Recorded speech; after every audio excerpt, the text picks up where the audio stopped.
दोस्तों आज मैं एक्सप्लेन करने वाला हूँ प्राइमल मूवी को जो 2010 में आई थी। अगर आपको इस मूवी की एक्सप्लेनेशन पसंद आए तो वीडियो को लाइक और चैनल को सब्सक्राइब जरूर कर लेना। So let's explain this movie.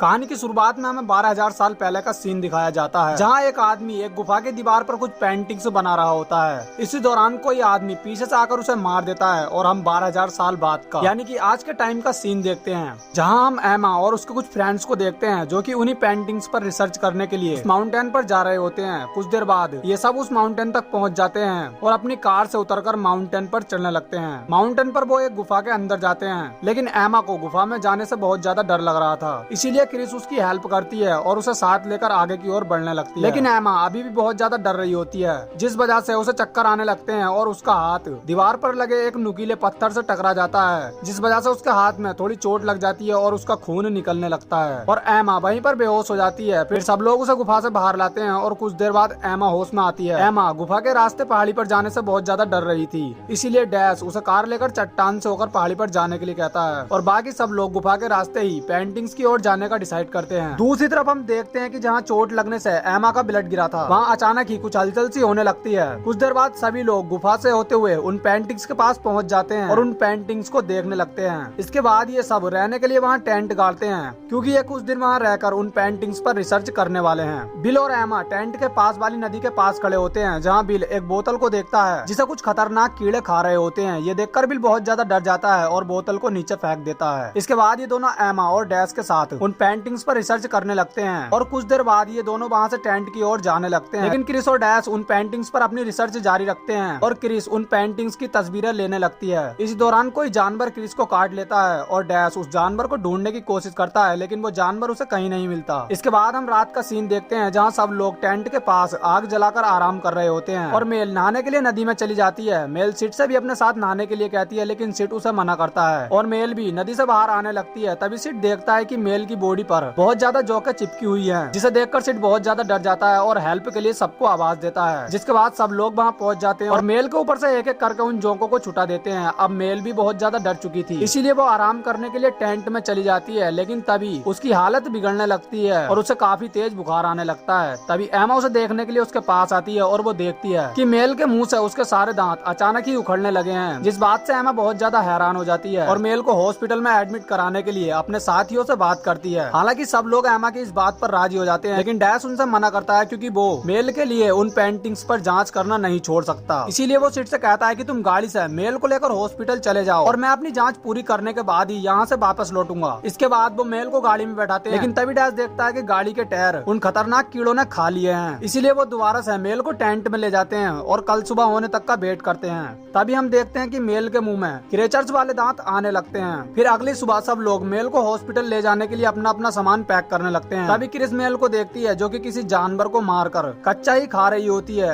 ये देखकर क्रिस बहुत ज्यादा डर जाती है। तभी मेल एक लंबी छलांग लगाकर सिट पर अटैक करने की कोशिश करती है, लेकिन डैश आग लेकर उसे डराने लगता है और मेल वहाँ से भाग जाती है, लेकिन उसके काटने से सिट के हाथ से ब्लड निकलने लगता है। फिर हम देखते हैं कि मेल दोबारा से आकर डैश पर भी अटैक करने की कोशिश करती है। अभी एमा आग लेकर वहाँ पहुँच जाती है और मेल डर कर वहाँ से भाग जाती है। सब लोग मेल के इस भयानक रूप को देखकर बहुत ज्यादा डर जाते हैं, लेकिन अब ये सब समझ चुके थे कि जब तक ये लोग आग को अपने हाथ में रखेंगे तब तक मेल इन पर अटैक नहीं करेगी। इसके बाद क्रिस उन पेंटिंग्स की तस्वीरों को चेक करती है, जिससे वो मेल को ठीक करने के लिए कुछ पता लगा सके, लेकिन उन तस्वीरों में उसे कुछ भी दिखाई नहीं देता, जिससे वो समझ पाते हैं कि वो तस्वीरें किसी कहानी को नहीं दर्शाती, बल्कि ये वहाँ आने वाले लोगों के लिए एक वार्निंग है। इसके बाद हम मेल को देखते हैं, जो कि उस पहाड़ी के सभी जिंदा जानवर को मारकर उस गुफा में फेंक रही होती है और हम देखते हैं कि वो गुफा भी जानवरों की बॉडी को खा रही होती है। इसके बाद हम देखते हैं कि ये सब मेल को पकड़ने के लिए एक जाल तैयार करते हैं, ताकि ये उसे पकड़कर हॉस्पिटल में उसका इलाज करा सकें। फिर डैश सबको उस प्लान के बारे में समझाता है और खुद पेड़ पर चढ़ जाता है, ताकि जब मेल उस जाल के पास आए तब डैश पेड़ से कूदकर उसे जाल में कैद कर सके। यहाँ सब लोग आग लेकर मेल को ढूंढने लगते हैं, लेकिन सिट के हाथ में आग नहीं होती है, क्योंकि सिट मेल को पकड़ने के लिए खुद को उसके शिकार के रूप में इस्तेमाल कर रहा था। कुछ देर बाद जब मेल इस सिट पर अटैक करने के लिए आती है, तभी डैश पेड़ से नीचे कूद जाता है और मेल उनके जाल में फंस जाती है। लेकिन मेल किसी तरह उस जाल को फाड़कर बाहर आ जाती है और इस बार वो बिल के गर्दन पर काट लेती है और डैश पर अटैक करने के लिए उसके पीछे भागने लगती है। लेकिन डैश पानी में छुपकर अपनी जान बचाता है और मेल के जाने के बाद पानी से बाहर आकर खुद को चेक करने लगता है, क्योंकि इसी नदी में नहाने से मेल की बॉडी पर उन जोकों ने अटैक किया था। लेकिन डैश बिल्कुल ठीक होता है। इसके बाद हम रात का सीन देखते हैं, जहाँ सभी लोग बैठकर बिल के बारे में बात कर रहे होते हैं, क्योंकि मेल के अटैक करने से ही बिल की मौत हो चुकी थी। तभी यहाँ पर मेल आ जाती है और बिल की बॉडी को खाने लगती है। इसके बाद वो उसे अपने साथ ले जाती है और बिल की आधी बॉडी को खा लेती है। बिल की आधी बॉडी को गुफा में फेंक देती है। दूसरी तरफ हम डैश को देखते हैं। इसकी तबीयत अचानक ही खराब होने लगती है। ये देखकर सिड समझ जाता है कि जब मेल डैश को पकड़ने के लिए उसके पीछे पड़ी थी, तब डैश अपनी जान बचाने के लिए पानी में कूद गया था और इसीलिए डैश की तबीयत खराब होने लगी है। अब सिड क्रिस और एमा को समझाता है कि हमें डैश को मारना होगा, क्योंकि अगर हमने डैश को नहीं मारा तो ये भी मेल की तरह बन जाएगा और हम सब लोग मारे जाएंगे। लेकिन इनमें से कोई भी डैश को मारना नहीं चाहता था, इसीलिए ये सब लोग एक गेम खेलकर फैसला करते हैं कि डैश को कौन मारेगा।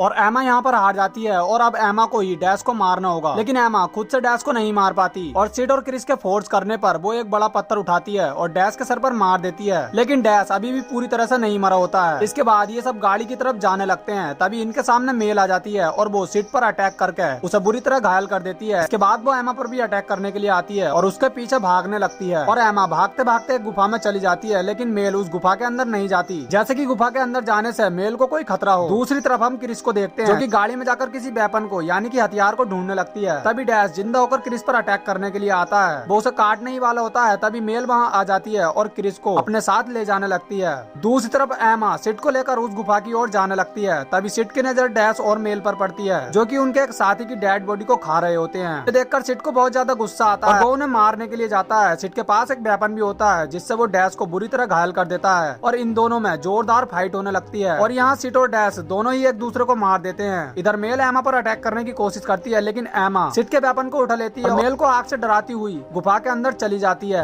एमा यहाँ महसूस करती है कि उस गुफा के अंदर उसके अलावा कोई और भी है। गुफा के अंदर एमा को क्रिस भी मिलती है, जिसकी हालत बहुत ज्यादा खराब होती है और अचानक ही उसका पेट फूलने लगता है। तभी एक क्रिएचर एमा को पकड़ लेता है और उसे नीचे गिरा देता है। तभी क्रिस उसी वेपन से अपने पेट को फाड़ देती है। इसी दौरान एक क्रिएचर का बच्चा उसके पेट से बाहर निकलता है और क्रिस वेपन से उस क्रिएचर के बच्चे को मार देती है। एमा क्रिएचर से खुद को छुड़ाने के लिए क्रिस से हेल्प मांगती है, लेकिन क्रिएचर क्रिस को तेजी से दीवार में पटककर मार देता है। इसके बाद हम उस बड़े से क्रिएचर को भी देखते हैं, जो कि एमा पर अजीब तरीके से अटैक करने लगता है। लेकिन वो जैसे ही एमा को छोड़ देता है, तभी एमा उसी वेपन से उस पर अटैक करती है और उसे घायल करके गुफा से बाहर भागने लगती है। वो क्रिएचर भी उसका पीछा करता है, लेकिन वो गुफा से बाहर नहीं आता। इसके बाद मेल अचानक ही एमा पर अटैक करने लगती है और इन दोनों में फाइट होने लगती है और एमा बुरी तरह मेल को घायल कर देती है और एक बड़े से पत्थर से मेल का सर फोड़ देती है और मेल यहीं पर मर जाती है। अब एमा को किसी से कोई खतरा नहीं था, क्योंकि सारे लोग मारे जा चुके थे और मूवी के अंत में केवल एमा ही जिंदा बची थी। और इसी के साथ ये मूवी यहीं खत्म हो जाती है। आई होप आपको इस मूवी की एक्सप्लेनेशन पसंद आई होगी। अगर वीडियो पसंद आई हो तो वीडियो को लाइक और चैनल को सब्सक्राइब जरूर कर लेना। So thanks for watching guys.